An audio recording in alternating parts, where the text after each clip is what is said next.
tanghali po. Oras na para sa maiinit na balita.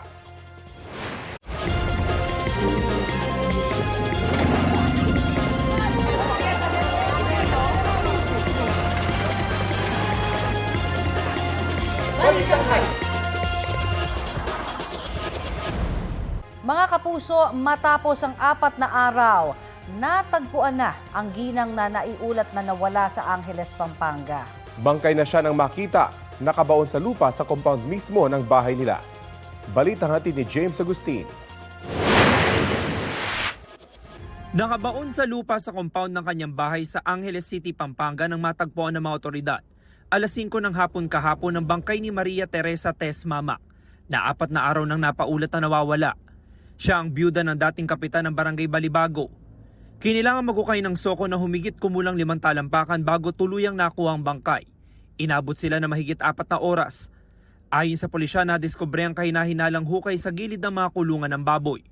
Nung ating itong tiningnan ay lumabas yung paanong biktima. So yun, patawag na tayo ng soko at ipinases na ito ng soko hanggang sa ito ay maukay at maihaw na doon sa libingan at positibo ang kinilala ng ating kanyang mga kamag-anak at ng mga anak ng biktima. Sabi ng pulisya, sa lalim ng hukay, posibleng nakahanda na raw ito bago pa isinagawa ng sospek ang krimen. Base sa aming investigasyon, ito ay pinaghandaan sapagkat hindi kayang gawin ito ng ganong kabilis lang. Kaninang madaling araw, isinailalim na sa autopsy ang bangkay ng biktima para matukoy ang sanhi ng kanyang pagkamatay. Ayon sa source ng GMA Integrated News, nakitaan ng sugat sa ulo ang biktima na posible raw mula sa matigas na bagay. Hinihintay pa ang resulta ng autopsy.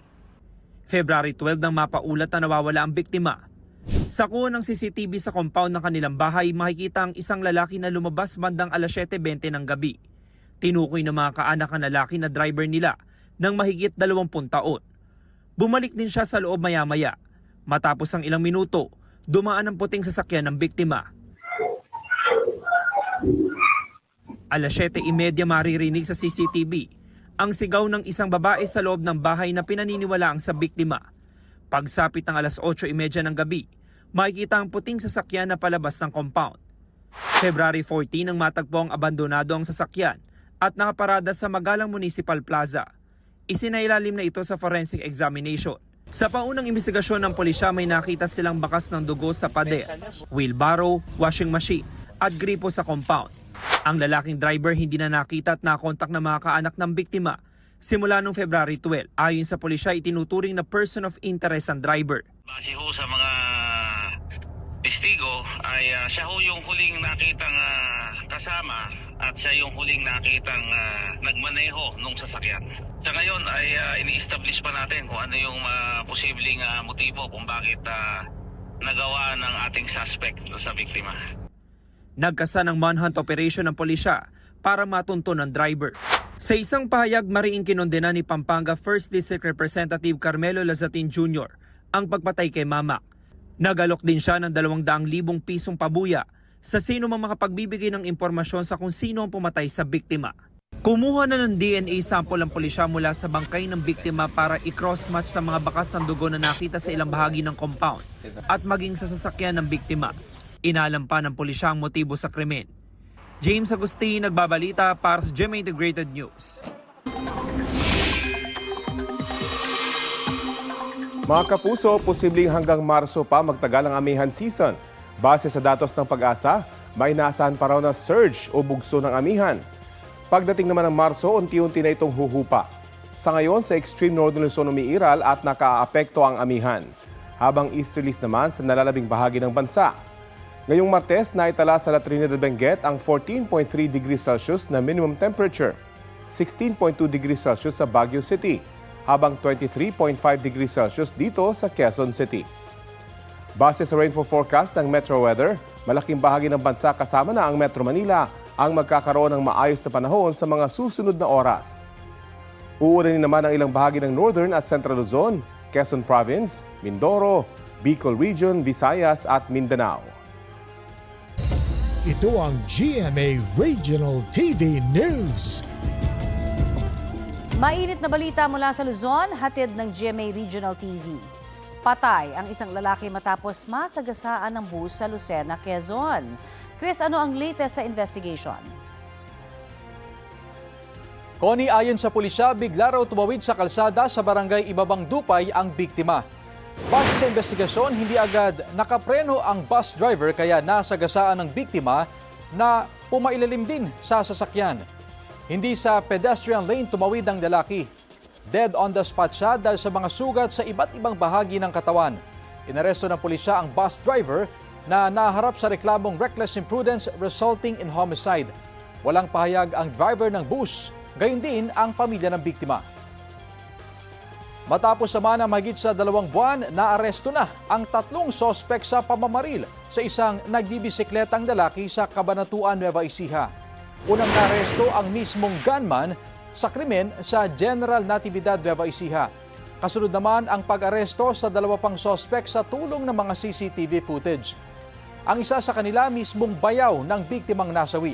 Paliwanag ng isa sa mga sospek, pumunta sa kanyang bahay ang gunman para doon itago ang baril na ginamit sa krimen na nangyari noong Nobyembre. Sinusubukan pang kunan ng pahayag ang 2 iba pang naaresto. Enggrande at makulay ang pagsalubong sa Year of the Fire Horse sa Maynila. Bukod po sa magarbong fireworks, nasaksihan din ng mga taga-Binondo at ng mga turista ang drone and light show. Balitang hatid ni Bam Alegre.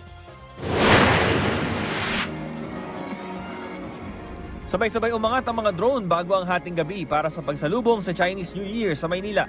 Naging maningning ang drone and light show habang bumubuo ng iba't ibang hugis.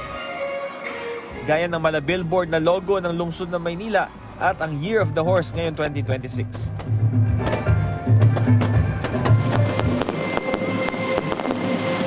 Paghudyat ng alas 12 na hating gabi, nagliwanag ang paligid sa makulay at maingay na community fireworks display. Tanaw na tanaw ang mga pailaw mula sa mga tulay ng Ilog Pasig sa Chinatown. Sobrang ganda po. Sobrang ngayon lang kasi ako nakapunta dyan. Kaya sobrang ganda ng mga fireworks nila na paputok. Sobrang saya, sobrang saya. Inabangan po talaga namin. After work, dumiretso na po kami. Taon ang tradisyon ng mag-asawang sina Paolo at Aya Ong na salubungin ang Chinese New Year sa Binondo. Bumiyahe pa sila mula San Jose del Monte, Bulacan para sa perfect attendance. Yearly ginagawa namin to kasi yung husband ko is Chinese po. May blood siya ng Chinese. And we drove here all the way from Bulacan just to witness the fireworks and yung drone. And then tomorrow, dito rin kami ulit eh. Ang dami talaga tao. Usually, ganun naman talaga, yearly, ganun naman talaga yan. Maaga pa lang, nagtipon na ang mga tao sa Jones Bridge at maging sa Pasig River Esplanade para salubungin ang Chinese New Year.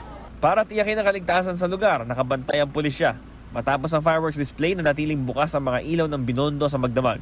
May ilang 24 oras din nagtinda ng mga pampaswerte tulad ng mga lucky, palay at pinya na tig 50 pesos.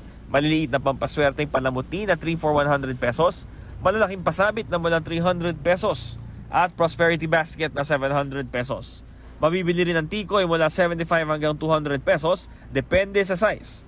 Sa matagumpay na pagsalubong sa Chinese New Year, kapayapaan ang naging panawagan ni Manila City Mayor Isko Moreno. Happy New Year po sa inyong lahat. Ang wish ko, kanina nasabi ko na, I hope we'll find peace. Bam Alegre, nagbabalita para sa GMA Integrated News. Nakikiisa sina Pangulong Bongbong Marcos at Vice President Sara Duterte sa pagdiriwang ng Chinese New Year. Ayon sa Pangulo, ang horse ay simbolo ng pag-usad at katapangan, habang ang fire element naman ay sumisimbolo sa isang kislap o spark na ayaw manatili sa karaniwan nitong bilis. Ngayong Year of the Fire Horse, nanawagan ng Pangulo sa lahat ng Pilipino na umusad ng may direksyon. Anya, hindi lang basta nadadaan sa bilis ang mga resultang gusto nating makamit. Dapat din daw patuloy na isulong ang patas na oportunidad, maayos na serbisyo publiko at mas masisiglang komunidad kung saan hindi na pag-iiwanan ang mga nasa vulnerable sector. Hinihikayat naman ni Vice President Sara Duterte ang mga Pilipino na mas maging matapang sa pagharap sa bagong taon. Ito rin daw ang pagkakataon para muling pasiglahin ang bayanihan at maging bukas sa mga bagong posibilidad. Huli kam sa Antipolo, Rizal, ang pagputol sana ng lalaking yan sa kable ng kuryente sa isang parking area sa Mambugan. Maya-maya, kumislap ito. Nabitawan ng lalaki ang kable at plier tsaka umalis. Ayon sa video uploader, cutter pliers ang gamit ng lalaki. Tila na kuryente raw ang lalaki ng kumista pang kable at nabitiwan ng pliers. Hindi na raw bumalik ang lalaki sa lugar. Tumanggi magbigay ng panayam ang barangay kaugnay sa insidente. Naiulat na rin sa pulisya ang nangyari. Sa bubong naman nahuli ang isang lalaking ng hold-up umano at nanaksak ng kanyang biktima sa Antipolo, Rizal. Aminado ang suspect na nagawang saksakin ang biktima dahil sa galit. Balitang hatid ni EJ Gomez. Yan, ito yung suspect ng pang-hold up at pananaksak. Sa bubong ng bahay, natagpuan at nahuli ng mga otoridad ang lalaking itinuturong sospek sa pang-hold up at pagnanakaw sa Barangay San Isidro, Antipolo City. Pinagtulungang ibaba ng mga tanod ang nakaposas na 29 anyos na sospek. Ayon sa barangay, umaga nitong linggo nangyari ang pang-hold up umano sa 34 anyos na lalaking biktima na nasaksak pa sa liig matapos siyang nakawan ng sospek. Naglalakad lang po ng mga umaga po. Hindi ko alam po sa nagalit, nagmumula yung galit niya. Kaya po bigla niya lang po ako sinaksak mga oras na yun. Nagbabataan niya na lang po ako tapos gusto niya akong patayin. Tapos yung gamit ko po nalaglag, kaya kinuha niya rin po. Cellphone po. Personal na kilala po ng biktima yung suspect po. Tapos po, yun po, nung siya po ay inabangan, tinutukan, actually nasaksak po sa lieg, nai-report po niya agad dito sa, nakuha po yung cellphone, nai-report po agad dito sa barangay at agresibo po ang ating mga tanod. Talagang hindi po talaga nila tinantanan hanggat hindi po nila mahuli. Aminado ang sospek na si alias Baloloy sa pananaksak sa biktimang madalas aniyang makituloy sa kanilang bahay. Nagawa raw niya yun dahil sa galit. Itinanggi naman niya ang paratang na pagnanakaw. Napuno na po kasi ako eh. Nag-away po kami noon. Tapos lagi kasi ako kinukuha na ng gamit sa bahay. Kaya ginanong ko, sinaksa ko po sa leg. Tulad ng mga power bank, mga damit, wala na ako ilaw, kukuha na pa ako. Tapos cellphone ko, kinuha rin. Sa records ng pulisya, dati nang naaresto ang suspect dahil sa mga insidente ng akyat bahay, pagnanakaw at pang-hold up umano sa Antipolo City. Sa custodial facility ng Antipolo Component City Police Station nakadetain ng suspect na nahaharap sa reklamong robbery. EJ Gomez, nagbabalita para sa GMA Integrated News.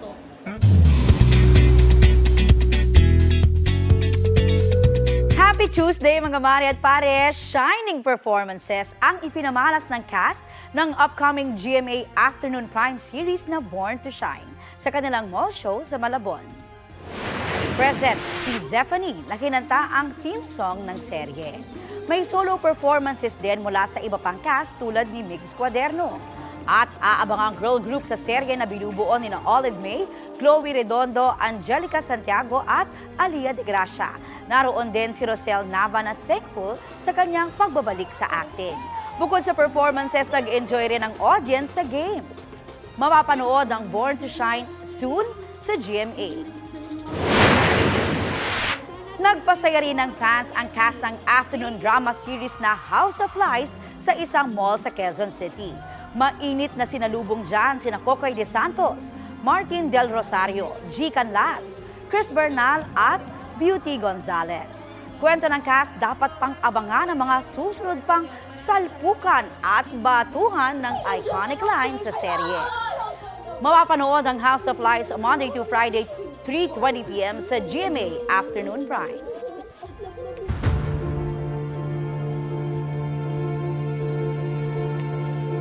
Bawal munang lumabas ng bansa si Senador Jingo Estrada at 4 na dating opisyal ng DPWH na inireklamo ng plunder kaugnay sa questionabling flood control projects. Ito'y matapos maglabas ng precautionary hold departure order ang Manila Regional Trial Court laban sa kanila. Balitang hatid ni Joseph Morong. Sa utos ng Manila RTC Branch 52, naglabas ng precautionary hold departure order laban kina Senador Jinggoy Estrada at 4 na dating opisyal ng DPWH. Sina dating Secretary Manuel Bonoan, dating Undersecretary Roberto Bernardo, dating DPWH NCR Regional Director Gerard Opulencia at dating DPWH Bulacan District Engineer Henry Alcantara. Para yan sa reklamong plunder, paglabag sa Anti-Graft and Corrupt Practices Act at direct bribery and receiving gifts by public officers na nasa preliminary investigation stage sa DOJ. Sa dokumento mula sa korte, may probable cause nila para maniwalang posibleng umalis sa bansa ang mga respondent para hindi maaresto at hindi mausig. Note that this does not mean that the pending cases for plunder before the DOJ have already been resolved. Kaya po siya precautionary hold departure order. Ibig po sabihin yan na bago pa po ma-file formally yung kaso in court, nag-issue na yung judge or this Branch 52 RTC Manila of the order anticipating that the respondents in these plunder cases pending before the DOJ may evade arrest. Sinisika pa namin makuha ang reaksyon ng mga nasa HDO. 3 sa kanila ang state witness na sa investigasyon sa flood control project, sina Bernardo, Opulencia at Alcantara. Si Bonoan naman naghaing ng counter affidavit para sa reklamong plunder bago lumabas ang precautionary HDO ng korte. Napaaga ang paghahain ni Bonoan kaya natanong siya ng media kung pupunta ba siyang Amerika kung saan nagpapagamot ang kanyang misis. Planning kung hindi for the US po ba? We'll see, yes. Hindi pa ko alam eh. I'm waiting for the advice. Nakapagpaalam na kayo? Yeah, nakapagpaalam kami. Payag naman po. Yeah. So, payag na po, sir? Yeah. Inaalam pa sa DOJ kung kumpirmado ang mga sinabi ni Bonoan. Kaugnay naman ang 96.5 million peso Ghost Flood Control Project sa Davao Occidental, gusto ng DPWH na isama na rin sa kasuhan at makulong ang kontrakto na si Curly Discaya. Naghain ng manifestation ng DPWH sa Ombudsman para imbestigahan na rin si Curly na nakadetine ngayon sa Senado dahil sa ipinataw na contempt laban sa kanya. Meron kami mga dinagdag na tao. Kinumpirma ito ng Ombudsman na nagsabing nagsumite ang DPWH ng mga sinumpaang salaysay o affidavit na magpapatunay na tulad ng asawa niyang si Sara, beneficial owner o sa madaling sabi, may-ari rin si Curly ng kumpanya. Nauna nang nakulong para sa kaparehong kaso si Sara Discaya at 9 na iba pa. Buti na lang po, merong mga taong magsasabi na from the inside the company na itong mga tao na ito ay talagang ang beneficial owner at yung nagpapatakbo ng mga kumpanya na ito. Dadaan sa preliminary investigation ng Ombudsman kung dapat rin bang kasuhan ang asawa ni Sara Discaya na si Pacifico. Hinihingi namin ang panig ng kampo ng mga Discaya pero tumanggi magbigay ng pahayag ang abogado nila. Joseph Morong nagbabalita para sa GMA Integrated News. Arestado sa Antipolo Rizal ang isang lalaking tumangay ng motorsiklo. Sabi po ng suspect, nagawa niya ang krimen dahil sa matinding gutom. Balitang hatid ni EJ Gomez. Sa kuha ng CCTV sa Barangay San Isidro, Antipolo City, alas 12 ng hating gabi nitong linggo, kita ang 2 batang nakatambay sa gilid ng kalsada. Sa isa pang CCTV, kita ang isang motorsiklong dumaan na isa pa lang nakaw. Ayon sa may-ari ng motor na si Marlon, kinaumagahan nang malaman niyang ninakaw ang kanyang motor na ginagamit niyang panghanap buhay. Pag wala pong motor, wala po talaga akong kita. Installer po ng smart lock. Pagising ko po ng alas 8 ng umaga, nagulat na lang po ako na wala na yung motorsiklo ko. Then nagtungo po agad ako sa barangay para makahingi ng aksyon. Nagkaroon ng follow-up operation ng ating mga tanod na nalaman po na may CCTV footage. So doon po nakita na may witnesses, 2 minor de edad po na nakatambay po sa area. Itinuro raw ng mga saksi ang lugar na pinagtatambayan ng sospek sa barangay Bagong Nayon at doon na aresto ang sospek. At nung pumunta rin ang ating barangay tanod kasamang ating pulis, inamin ng suspect na yung motor ay inaalok na niya, actually iniikot na niya sa ibang barangay, particular sa barangay Kupang. Na-recover ng mga otoridad ang ninakaw na motorsiklo. Ayon sa suspect na si alias J, nakatambay lang siya sa may labas ng bahay ng biktima. Nakita ko po sa lapag. Yung susi. Tapos po? Sinesting ko po sa motor. Gumana po. Kinuha ko na din po. Pinamabenta ko din po. Magkano po dapat? 8K. Pangkakain lang po. Sobrang gutom po. Ayon pa sa suspect, 3 beses na niya itong makulong. Dati na siyang nasangkot sa mga insidente ng akyat bahay at pagnanakaw sa kanilang barangay. Nakapiit sa custodial facility ng Antipolo Police ang suspect na nahaharap sa reklamong paglabag sa New Anti-Carnapping Act of 2016. EJ Gomez, nagbabalita para sa GMA Integrated News. Ito ang GMA Regional TV News. May init na balita sa Visayas at Mindanao, hatid ng GMA Regional TV.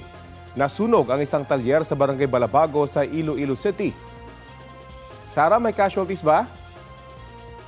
Rafi, isa ang patay sa sunog na nagsimula bandang alas 2:30 madaling araw kahapon. Kwento ng tatay ng 25 anyos na nasawing lalaki. Natutulog noon ang anak sa kanyang silid. Sinubukan daw niyang iligtas ang anak pero bumigay ang bubong ng kwarto kung nasaan ang anak. Ayon sa Bureau of Fire Protection, posibleng nagising na ang lalaki nang mangyari ang sunog dahil natagpuan ang kanyang katawan malayo sa kanyang higaan. Nadamay rin sa sunog ang 4 na motorsiklo at isang sasakyan. Inaalam pa ang sanhi ng apoy. Mahigit 100 bahay naman ang nasunog sa Barangay Diki sa Isabela, Basilan. Mabilis kumalat ang apoy dahil gawa sa light material sa mga bahay roon. Naapula ito matapos ang mahigit 1 oras. Tinatayang mahigit ₱250,000 ang pinsala ng sunog. Nananatili sa evacuation centers ang mga nasunugan. Base sa inisyal na investigasyon, may nagsusunog umano ng basura sa lugar bago ang paglaki ng apoy. Vine-verify pa ito ng Bureau of Fire Protection. Wala namang naitalang sugatan sa sunog. Patay ang mag-asawang senior citizen sa Cebu City matapos mabangga ng van. Namamasyal nitong Sabado ang mag-asawa para ipagdiwang ang araw ng mga puso ng maaksidente. Ayon sa Cebu City Traffic Enforcement Unit, nasa Center Island doon ang dalawa at pupunta sana sa kainan sa kabilang kalsada. Kwento ng van driver sa mga otoridad, tumatawid ang mag-asawa pero biglang bumalik nang makita ang kanyang sasakyan. Naabutan at nasalpok ng delivery van ang dalawa. Hindi sa pedestrian lane nangyari ang insidente. Arestado ang van driver na naharap sa reklamong reckless imprudence resulting in double homicide. Tumanggi siyang magbigay ng pahayag sa media. The International Criminal Court is now in session. Rodrigo Roa Duterte.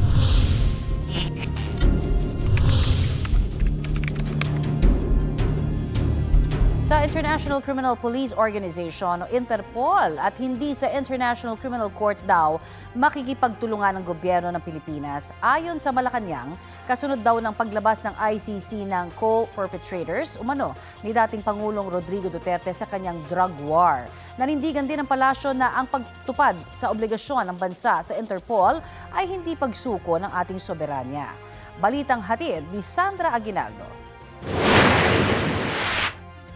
8 kasabwat umano ni dating Pangulong Rodrigo Duterte ang tinukoy ng International Criminal Court o ICC kaugnay ng kanyang gyera kontra droga.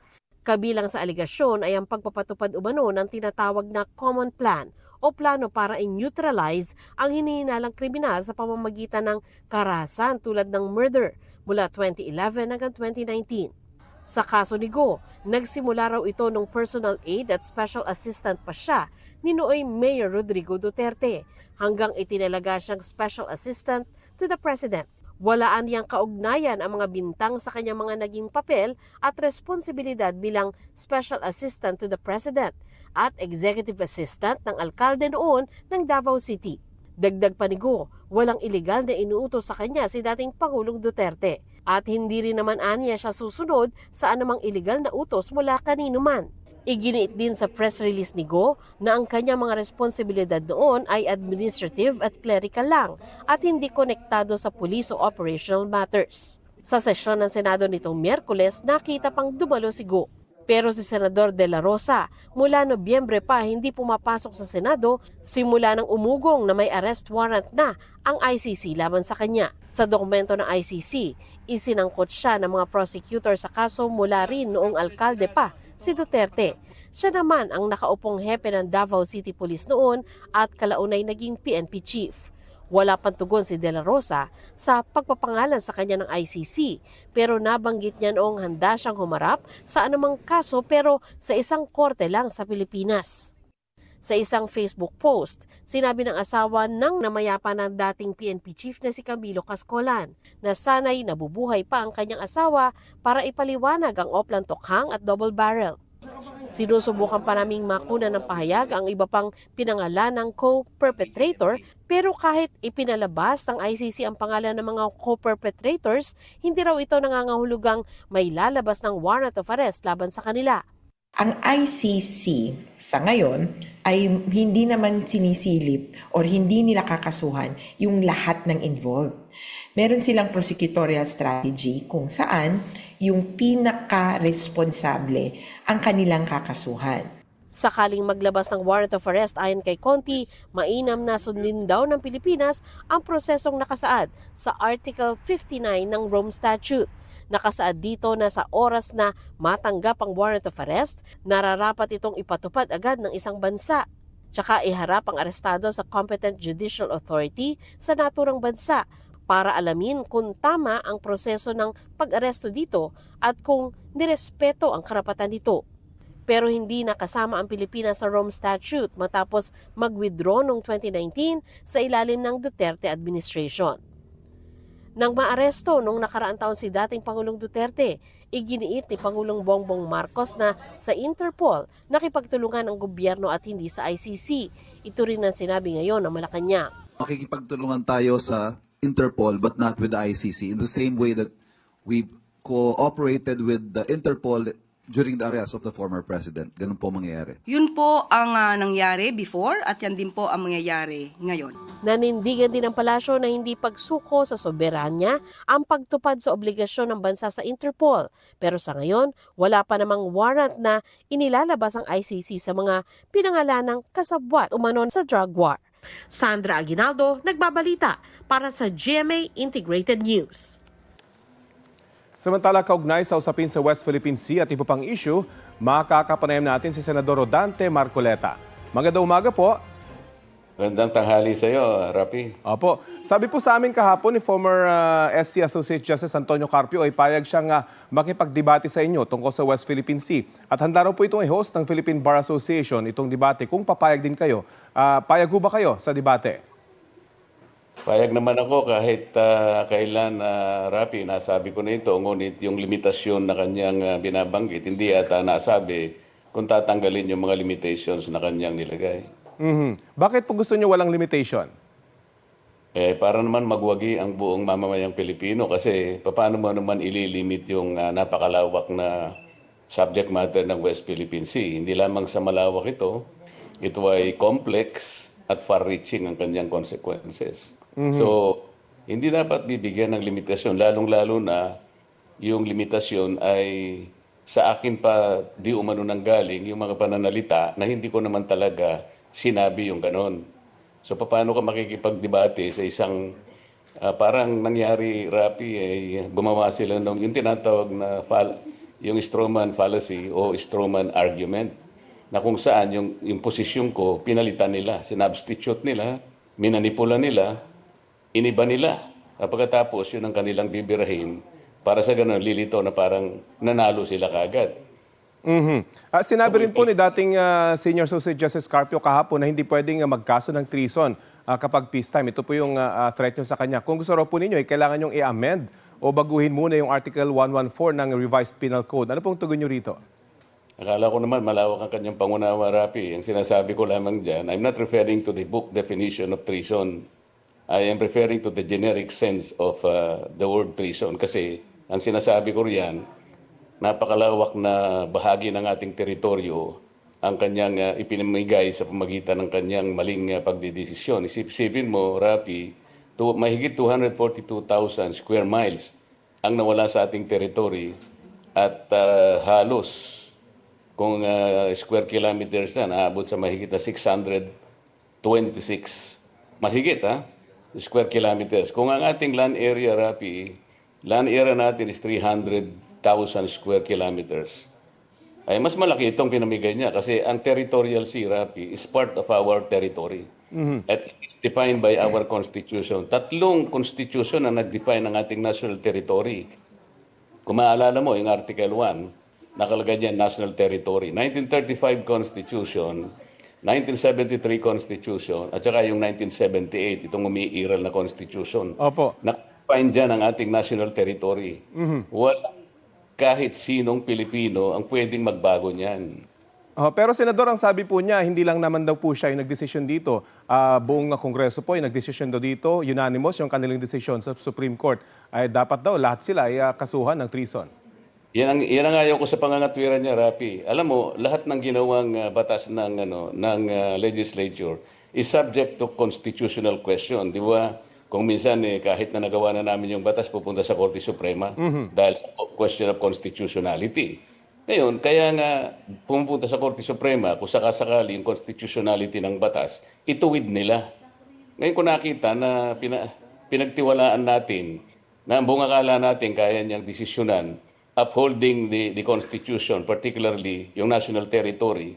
Aba, tingnan mo, makikita mo yung mismong graph na kung saan ay sinama niya sa kanyang ponensya, dating 240,000 mahigit for 247,000 square miles ang ating territory naging 32 na lang.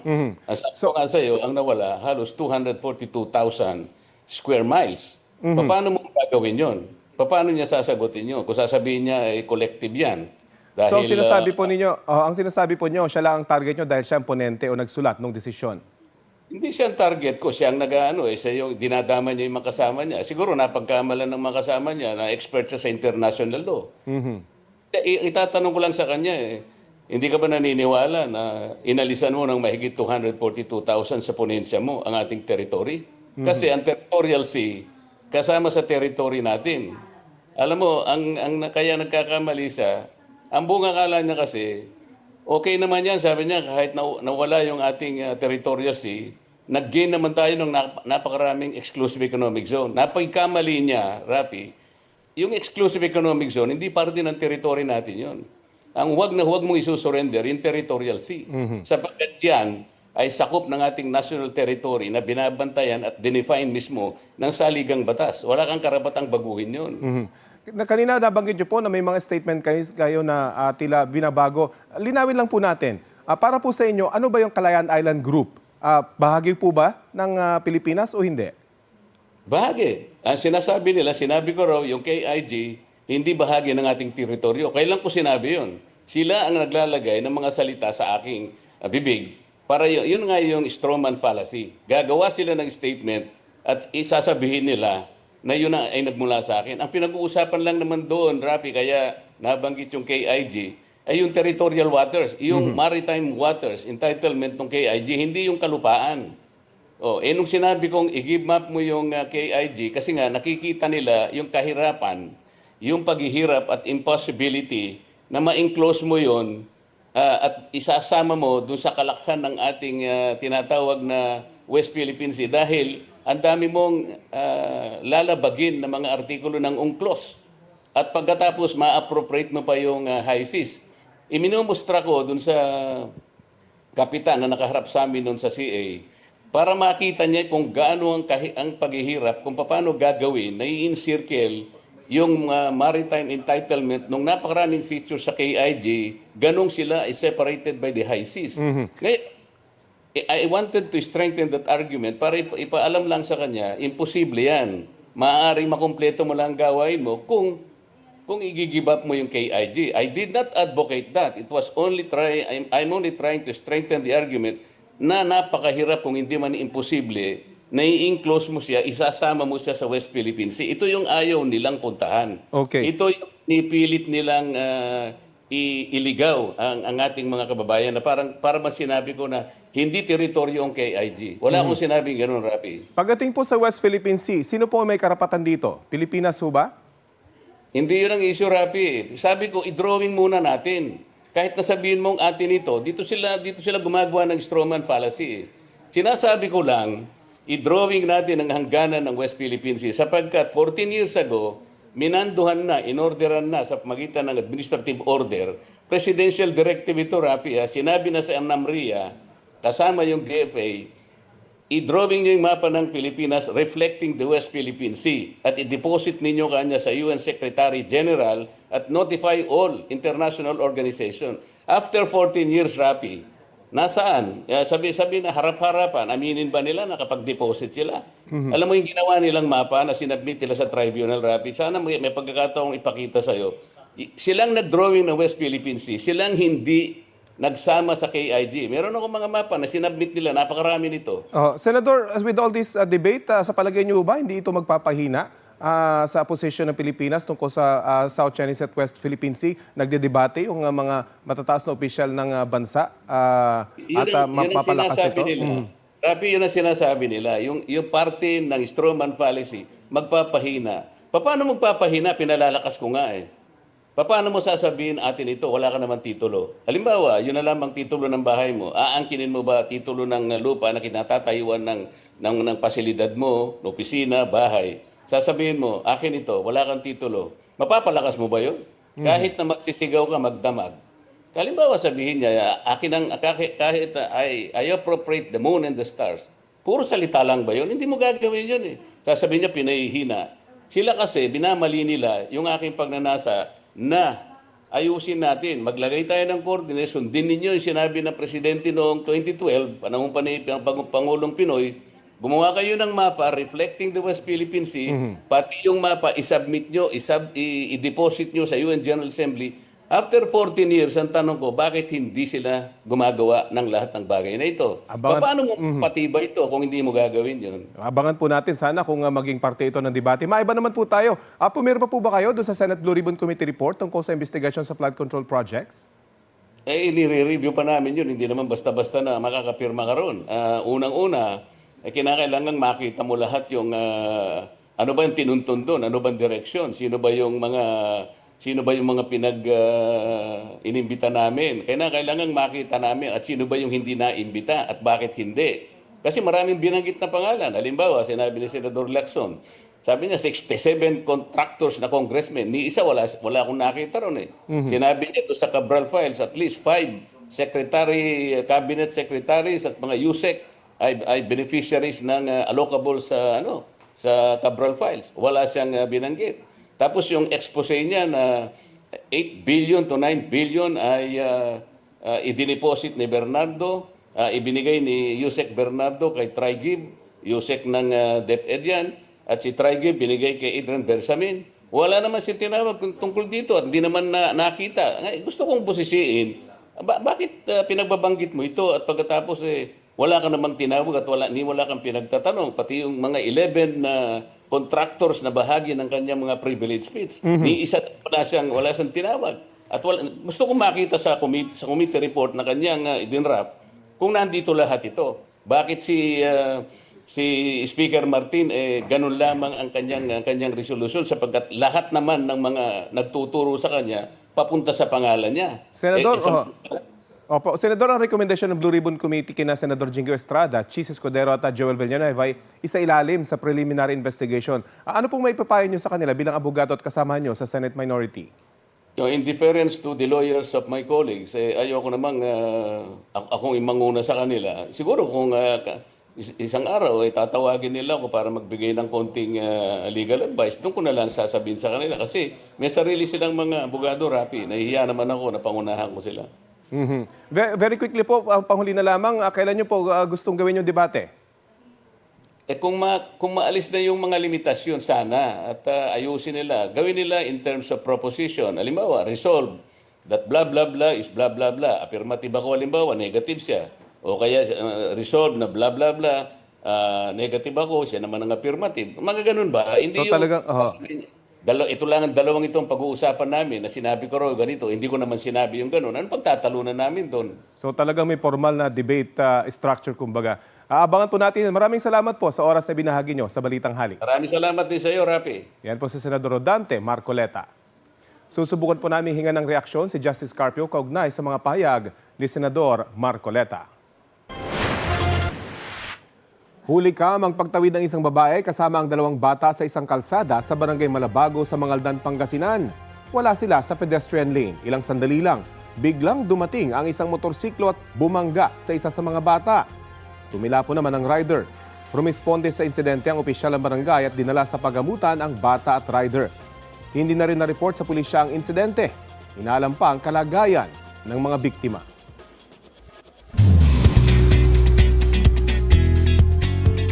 Dream come true para kay The Clash Season 5 champion at sparkle artist John Rex ang kanyang successful first Valentine show. Ramdam ang support at love kay John Rex ng kanyang fans dahil sold out ang show na personal ko ring na-witness. Ipinamalas ni John Rex ang kanyang husay sa pagkanta ng iba't ibang love songs at namigay pa ng flowers sa audience.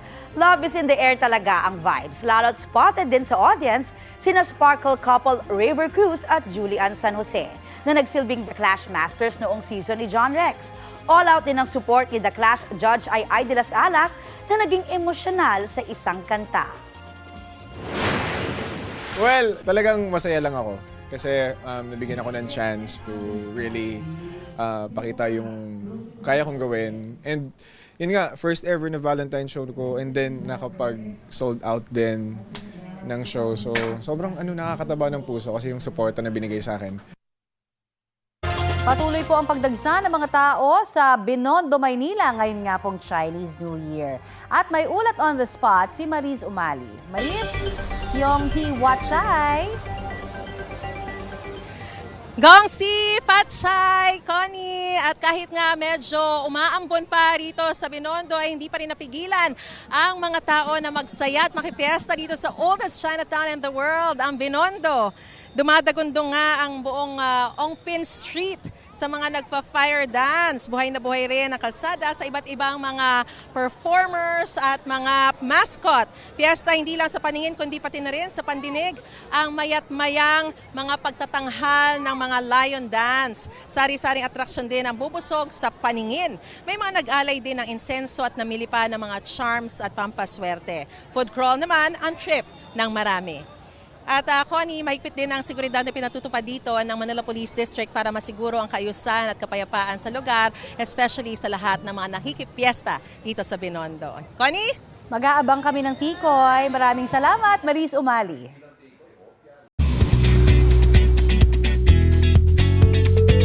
Gongsi Fatchay, nakiselebrate ng Chinese New Year ang ilang Kapuso stars. Si Tim Yap itinlex ang celebration kasama ang ilang kaibigan. Hindi rin pinalagpas ni Tim ang makapag-video with a golden horse bilang pa-welcome sa Year of the Fire Horse. Si Janina Chan umaura, suot ang kanyang black outfit bilang salubong sa Chinese New Year. Dumalo naman sa Chinese New Year celebration sa Manila si Mr. Chinatown Philippines 2025 Tyrone Tan. Nag-celebrate din ng Chinese New Year si Sky Chua. Si Kapuso Global Fashion Icon Heart Evangelista na recently nag-celebrate ng birthday, bumati rin ang Happy Chinese New Year. Si House of Fly star Chris Bernal nag-workout muna bago ang salubong dahil papapakain daw siya. Ito ang Balitang Hali. Bahagi po kami ng mas malaking misyon. Ako po si Connie Season. Rafi Tima po. Kasama niyo rin po ako, Aubrey Carampe. Para sa mas malawak na paglilingkod sa bayan. Mula sa GMA Integrated News, ang News Authority ng Filipino.